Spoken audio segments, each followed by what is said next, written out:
Hello and welcome to In the Director's Chair on Guardian.co.uk. I'm Jason Solomons and my guest on this edition of the show is the American director Richard Linklater, the man behind Slacker, Before Sunrise, Before Sunset, School of Rock, and his latest film, of course, is Me and Orson Welles.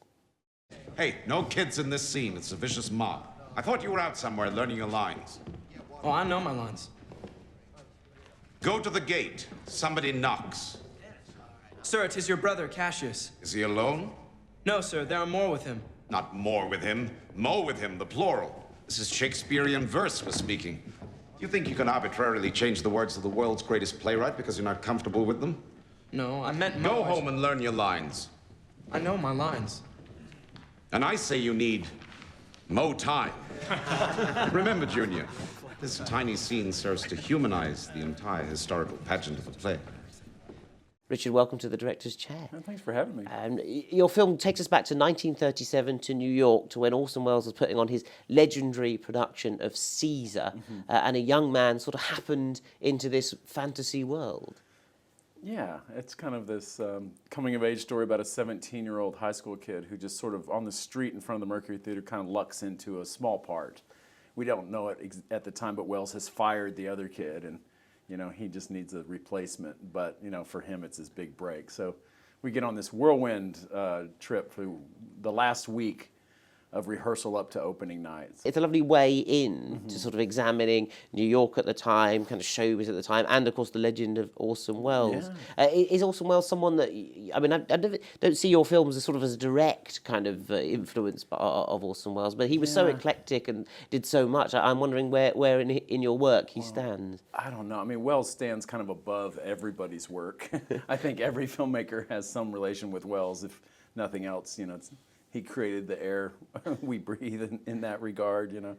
I don't know. He's sort of the patron saint of indie filmmakers, but People tell me you are these days. I mean, you'll probably hate that. You know, you're fairly sprightly and young to be a godfather of anything, to be honest with you. But I mean, indie filmmakers will often cite how influential you and the path you've chosen is on them. well, I think if I'm just, you know, a new incarnation of something that's been going on a long time, but, you know, there really wasn't indie filmmaking in the 40s, 50s, you know, when Welles was doing it, you know, putting his own money into productions, and, you know, that really was a trailblazing, and, you know, he wasn't happy doing it. It was just he couldn't fit in the Hollywood studio system, and so he had no choice. It's a trade-off. I'm not going to say comparing you to Welles, but it is interesting because maybe if he were alive today, with the sort of various sort of genre hopping things he did, from The Third Man to Touch of Evil to Chimes at Midnight to Othello, he would have also kind of, like you, made kind of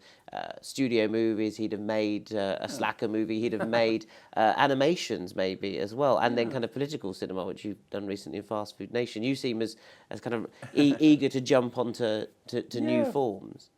Yeah, I mean, I'm there to, you know, take every genre, anything that, you know, I have a chance to, and use any technology. I think Welles was such an innovator. He would have really run with the technological palette, you know, that exists today. I mean, look what he did in the early 40s, when it was a whole, you know, he took something that seemed pretty old and made it new, way ahead of its time. So it'd be fascinating to see what that personality did in, you know, more modern times. But you know, it's what it is. It's pretty great. But we're sort of all his inheritors, and if anyone wants to think I'm inspired them at all, I guess that's great. Yeah, well, let's go back to that little the duet, I suppose, of Sunrise and Sunset, which are two, I thought, very key movies, both I think in your career as well.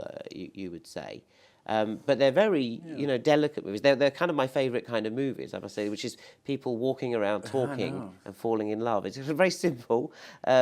Where did you get the impetus to do it with Ethan and Ethan Hawke and Judy Delpy? Well, like a lot of stuff I do, it was just based on personal experience. You know, I met someone once and spent a night walking around, and I'm already a filmmaker at this point, so I'm thinking, this is a movie. You know, just this feeling. You know, it's like, can you make a movie about a feeling, you know, infatuation, or that initial rush when you're attracted to someone and, you know, in their presence, and, you know, so that's all it was. Very minimal idea, So I thought about it for a few years, and had a script eventually, and cast Julie and Ethan after looking at a lot of actors. Kind of chose them, thinking that was the best chemistry and the best. They're both so intelligent, and they're both writers and directors, and so the three of us really, the first film really worked on that together. When I think of that, I think of us sitting in a hotel room for weeks and weeks, just working out that film. Where did you do that? Rewriting it. That was in Vienna. You actually did workshopped it in Vienna. Yeah, and we workshopped it before in the U.S. and then, we shot it, and it was very special to us. Just I don't know that intimacy. Before I'd made two kind of sprawling ensembles, a lot of characters. It was to get so minimal. Yeah. And then the second one, 9 years later, was even more minimal. That film is. It makes the first one look like an epic in structure. It's 20. The first one's 18 hours or so in their lives. They encounter people, all this other. The second one couldn't be more. It's like the simplest film imaginable, but really tricky to do because it's in real time. The challenge, every film has to have an almost insurmountable challenge, or it wouldn't be fun. And that one was, you couldn't just cut and jump ahead 15 minutes, or it was all real time. So that was really what it was about. The tension being he has to get on a plane. I suppose of your other films that kind of beg a sequel, one could do Dazed and Confused and follow those characters where they are now, because it was such a moment in time film. It was a trendy film. Do you know what I mean? Everyone kind of dressed like your characters, and then your characters have their own life afterwards because the actors have gone on to have their own careers. Was that your chance to kind of do a youth movie? It had a sort of John Hughes-esque kind of influence to it, I think. Strictly falls into the genre of a personal autobiographical film about teenage years. I had, at that point, been out of those years just long enough I could look back and go, what did that mean, And I went and got all that music, and I wrote the script kind of based on a lot of personal experience from that time. And so that was one of those looking back and it was fun, but it's also, there's a little cloud hanging over that movie too, as far as those aren't always the best years of your life. In fact, it seems that many of your protagonists have that kind of sort of relationship with childhood and with teen. And I suppose, let's call your biggest hit is of course with Jack Black as Dewey in School of Rock, who's a kind of an Arrested Development study, if ever there were one. A man who won't give up his teenage years, and in fact comes alive. In fact, when he's with the kids. I felt like Jack's character stepped out of any of the other movies. I think he lives by the, his creed would be, he's an example of someone who's just living for what he loves, what he's passionate about. And I thought it was a good example of that passion, in this case music, finding a niche in society that ultimately he finds out he's a teacher, that he actually does have something to offer, others. I think the key was the tone of it. Instead of a cute kid movie, I really tried to make it more about Jack's character, and he's treating these kids like they're contemporaries of his. And do you remember when you were a kid, that was the cool adult who didn't condescend to you, but treated you like you were kind of an adult yourself. So he puts a lot of faith in these kids, and he gives them a lot of responsibility. That's kind of the charm of the movie. But he's treating them like they're friends of his, not like they're little kids. I think that's one of the key things you mentioned there, is the non-patronising tone, which is what I think is crucial throughout your work, Richard. Your films get that right more often than not. I think that's a director's job. You can really control that. You're setting up a tone or an atmosphere, or that informs every decision you make. How do you do that when you're doing, I'm going to call them animations, but you're going to tell me they're rotoscopes? That was Waking Life and Scanner Darkly. Two very different films. I've been trying to look at your oeuvre, and there they stand in the middle. You went and did these kind of strange, ghostly cartoons. Not only do they look strange because of the computer rotoscoping, but they're weird genres. Scanner Darkly being kind of this future science fiction, paranoid, whatever that genre is. And the Philip K. Dick adaptation genre. Philip K. Dick world. I don't know. I love technology for that. It can kind of allow a certain story to work.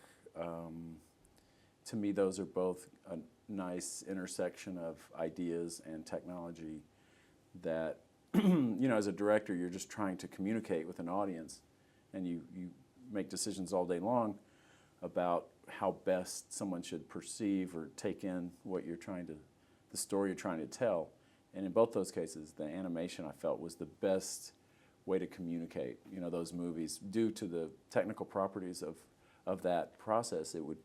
Where it put your mind as a viewer was the right place to view both those stories. Kind of is this reality? Is this not? Really questioning the reality of that. And I kind of love that. This where I'm trying to sort of think where Richard Linklater, the director, might be going. You've had this kind of wonderful career, which many of your films concentrate on youth, concentrate on the future. In fact, that Me and Orson Welles finishes, it really is about the kind of, that was a time that was full of future possibilities. Yes, That's what it's about, possibilities. And at times with the rest of your work, even though it looks like a sort of old school backstage kind of musical kind of thing, and old fashioned for you even, it has still that youthful energy given by, of course, Zac Efron, of course, who's a teen idol if ever there were one. How have you managed to remain so independent? I mean, you seem a very approachable chap. I can't believe that when you go to studios, they go, no, not Linklater coming in and kind of, messing up the place. You know what I mean? No, I actually have a pretty good track record because I always come in on budget. I'm very organized and, tell a pretty clean story. Yeah. So I'm fortunate. And Hollywood's always been really friendly to me. I'm not some weird outsider. No. So I would never have, if you watched Me and Orson Welles, which is, charming, delightful, it's fun, it's it's kind of old-fashioned though, but has a load of music in it, and the pop music of its day is kind of littered throughout it, or not littered, I really, decorated throughout it. When you do a period piece, to me, I approach it the same way I did Dazed and Confused. Like, we're going back to this moment in time. I want to make it seem like we're very much alive at this moment. Here's the music we're listening to. Here's what's in the air. Here's what, so it's the same. It sounds crazy, but I approach it the same way I did Dazed. So that which had kind of a good grungy kind of feel to it. You feel the same way about Gershwin and Rodgers and Hart and Fats Waller? I love that music, and I always have. So that's one of the things that attracted me to this story so much. I love that period. I love what's going on in all the arts at that moment. I mean, it's this odd political moment in time, but that's what Welles made his adaptation of Caesar about. It's this kind of anti-fascist piece that was really groundbreaking in '37 to make Caesar about the death of a dictator and them giving him fascist salutes, and it's lit like it's a Nuremberg rally. It's it was pretty chilling at the time, so it was fun to recreate that moment. But that's not what the film's about. That's what Welles was doing. But what the cast is doing is just living their lives. They could be oblivious to the bigger message of what they're doing. I think that's the joy of it, isn't it? As actors, they just want to get their parts done, want a decent part, have a cigarette and get laid. Yeah, exactly. What have people ever wanted to do? Sam, we'll work this out. I give you my word. As a gentleman.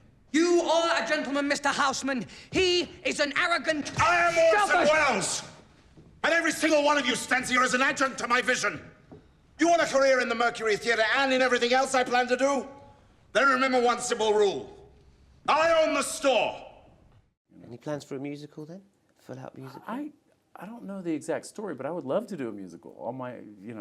All roads lead to me. It's leading, I can see it. All roads lead to me doing a musical. I was ready to do a modern musical after School of Rock. We originated all that music. You're in the movie. I'm working with the dancers. I'm working with all the musicians. I'm ready. I'm just looking for that exact right story. The right story. Well, when you make it, do come back in the director's chair and tell us about the musical. But for now, Richard Linklater, an absolute pleasure to meet you, and a great pleasure to see your new film, Me and Orson Welles. Thanks a lot. Remember all those other great films. Thanks a lot.